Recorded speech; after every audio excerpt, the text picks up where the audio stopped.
Good morning from the Evening Standard in London. Thomas Cook told the BBC that bookings were flooding in for countries like the Dominican Republic, Greece, Cyprus and Mexico.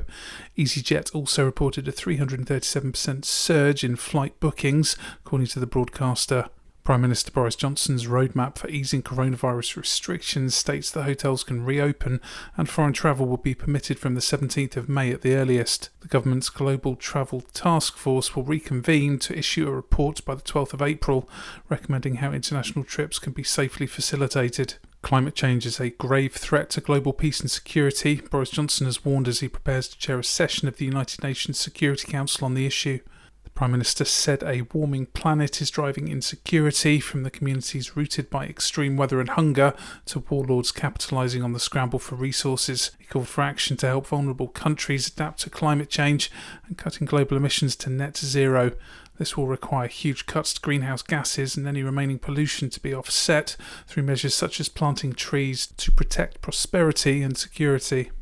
Facebook will restore Australian news pages in the next few days after the country agreed to amend legislation forcing the social media giant to pay media companies for news content.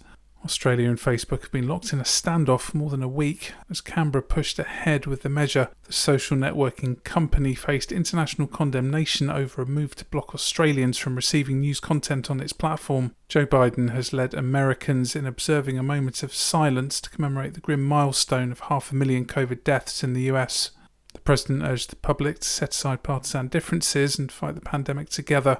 He said on Monday evening, as a nation we can't accept such a cruel fate. And finally, Rolling Stones frontman Sir Mick Jagger paid tribute to the Royal Albert Hall in a new video celebrating the historic venue's 150th anniversary. The singer narrated the video tribute to live music, which mixes shots of the empty hall with archive footage dating back to 1933 and including clips of acts from Adele and Stormzy to Iggy Pop, Coldplay and Diana Ross. The Stones have played the hall 4 times, including a September 1963 gig, which is one of the only 2 occasions they appeared on the same bill as the Beatles.